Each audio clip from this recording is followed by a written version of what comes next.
जब हमारे किसान भाई गन्ने की बुवाई करते हैं तो उस समय डीएपी का प्रयोग करते हैं, उसके साथ यूरिया का प्रयोग करते हैं, और कुछ किसान भाई सिंगल सुपर फास्फेट का प्रयोग करते हैं, उसके साथ यूरिया का प्रयोग करते हैं। और दोस्तों कुछ किसान भाई एनपीके 12-32-16 का प्रयोग करते हैं। लेकिन अधिकतर किसान ये पोटास का जो है ध्यान नहीं देते, अर्थात पोटास को महत्व ज़्यादा नहीं देते हैं, जिसके कारण हमारे गन्ने की जो पैदावार है वो घट जाती है। यदि ये एनपीके जैसे नाइट्रोजन, फास्फोरस और पोटास, इन तीनों का संतुलन ठीक से नहीं रहे तो जो हमारे गन्ने की जो पैदावार है वो आधी रह सकती है। और यदि इनका संतुलन बना रहे और पोटास का जो प्रयोग सही समय पर हो, सही मात्रा में हो, तो हमारे गन्ने की जो पैदावार है वो दोगुनी हो सकती है। तो आज इसी के बारे में जानेंगे कि किस प्रकार हम अपने गन्ने में पोटास का प्रयोग करके अपने गन्ने की जो पैदावार है वो बढ़ा सकते हैं। तो शुरू करने से पहले आपसे अनुरोध है, यदि आप चैनल पर नए हैं तो चैनल को अभी सब्सक्राइब कर लें, बेल आइकॉन को ऑल पर सेलेक्ट करते हुए वीडियो को शेयर करें। तो दोस्तों जब हमारे किसान भाई गन्ने की बुवाई करते हैं तो पोटास पर ज़्यादा ध्यान नहीं देते हैं। पोटास का जो महत्व है वो इतना है कि और खादों के मुकाबले यदि तुलना की जाए तो सबसे ज़्यादा है। सबसे ज़्यादा क्यों है? क्योंकि जब हमारे किसान भाई इसका प्रयोग करते हैं और उसके साथ यदि फास्फोरस है, ये ज़मीन में फास्फोरस पड़ी हुई है, तो उस फास्फोरस की शक्ति भी बढ़ जाती है। अर्थात पोटास का फ़ायदा तो हमें मिलता ही मिलता है, उसके साथ जो फास्फोरस है उसकी भी क्रियाशीलता बढ़ती है। कुल मिलाकर जो फास्फोरस है वो हमारी फसल में ज़्यादा काम करती है, क्योंकि यदि पोटास की कमी है तो फास्फोरस भी ठीक से काम नहीं कर पाती। इसी प्रकार यदि हम जिंक का प्रयोग करते हैं, यह पहले से ज़मीन में उपलब्ध रहती है जिंक, और उसके साथ यदि हम पोटास का प्रयोग करते हैं तो जिंक की भी उपलब्धता बढ़ जाती है, ये जिंक की भी जो कार्यशीलता बढ़ जाती है, अर्थात जिंक भी हमारा ज़्यादा काम करती है। कुल मिलाकर हमें ज़्यादा उत्पादन मिलता है। और दोस्तों ये जो पोटास का महत्व है वो इतना महत्व है कि इसके प्रयोग करने से ये जो विभिन्न प्रकार के पोषक तत्व हैं इनकी उपलब्धता तो बढ़ी जाती है, और ये जो पोटास है हमारे जो गन्ने की फसल को मजबूती प्रदान करती है। हमारा जो गन्ने का तना है वो मजबूत रहता है, उसकी मोटाई बढ़ती है और वो विभिन्न बीमारियों से सुरक्षित रहता है। क्योंकि दोस्तों जब तना मजबूत होगा उसमें प्रतिरोधक क्षमता ज़्यादा होगी, तो उसमें विभिन्न प्रकार के जो रोग हैं वो लगेंगे कम। और इसी प्रकार जब हमारा पोटास का प्रयोग संतुलित मात्रा में होगा तो उससे जो पैदावार है वो बढ़ जाती है।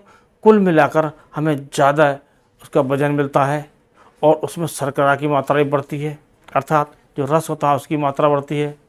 कुल मिलाकर जो चीनी है उसकी मात्रा, उसकी रिकवरी बढ़ जाती है। कुल मिलाकर हमें ज़्यादा वजन मिलता है और ज़्यादा वजन मिलकर हमें ज़्यादा पैदावार मिलती है और उसके ज़्यादा दाम मिलते हैं। कुल मिलाकर जो हमारा मुनाफा है वो बढ़ जाता है। अब दोस्तों बात आती है कि ये जो पोटास है इसका जो प्रयोग है हमें कब करना चाहिए, किस समय करना चाहिए, कितनी मात्रा में करना चाहिए। तो दोस्तों ये पोटास जो है हम 2 बार प्रयोग कर सकते हैं। यह तो हम गन्ने की बुवाई के समय प्रयोग कर लें। यदि गन्ने की बुवाई के समय नहीं कर पा रहे हैं तो हम जो गन्ने की जब मिट्टी चढ़ाते हैं तो उस समय प्रयोग कर लें। यदि कुछ किसान भाइयों ने मिट्टी चढ़ा दी है और उस समय नहीं कर पाए हैं तो बाद में भी इसका प्रयोग कर सकते हैं, या फिर स्प्रे द्वारा भी इसकी जो मात्रा है आप बढ़ा सकते हैं फसल में या ज़मीन में, और कुल मिलाकर जो हमारे पोटास की पूर्ति करके हम गन्ने की उपज बढ़ा सकते हैं। और दोस्तों इसकी जो मात्रा हमें ज़मीन में डालने के लिए लेनी है वो लेनी है 25 से 30 किलोग्राम प्रति एकड़, चाहे हम बुवाई के समय प्रयोग करें या फिर हम प्रयोग करें मिट्टी चढ़ाई के समय। तो हम इतनी मात्रा लेकर अपनी पोटाश की पूर्ति कर सकते हैं और गन्ने से ज़्यादा उपज ले सकते हैं। तो दोस्तों, ये तो बात हुई ज़मीन में डालने की और अपनी जो गन्ने को पोटाश की पूर्ति करने के संबंध में। अब बात करते हैं, यदि हम बुआई के समय में नहीं डाल पाए और मिट्टी चढ़ाते समय नहीं डाल पाए, जो अब स्थिति बनी हुई है इस समय, तो हम इसकी पूर्ति स्प्रे द्वारा कर सकते हैं। और स्प्रे में हमें लेना चाहिए NPK 0050। उसमें 50% पोटाश होती है, पोटेशियम होता है, नाइट्रोजन बिल्कुल नहीं होती, फास्फोरस बिल्कुल नहीं होती है, इसमें केवल पोटाश होती है। और इसकी 1 किलोग्राम प्रति एकड़ के हिसाब से हम मात्रा 200 से 300 लीटर पानी में घोलकर हम अच्छी प्रकार एक समान अपने गन्ने की पत्तियों पर स्प्रे करें तो पोटाश की पूर्ति हो जाती है।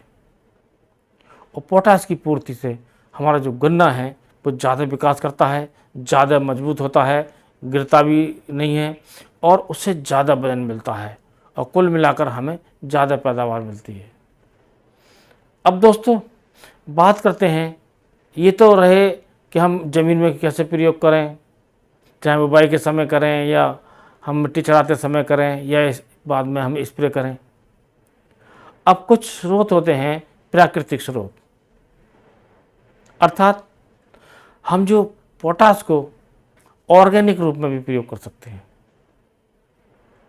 और जो एकदम बहुत सस्ता पड़ेगा और हमारे जो किसान हैं उनके पास ही ये उपलब्ध रहता है या फिर बाहर से भी खरीदते हैं तो बहुत कम मात्रा में मिल जाता है।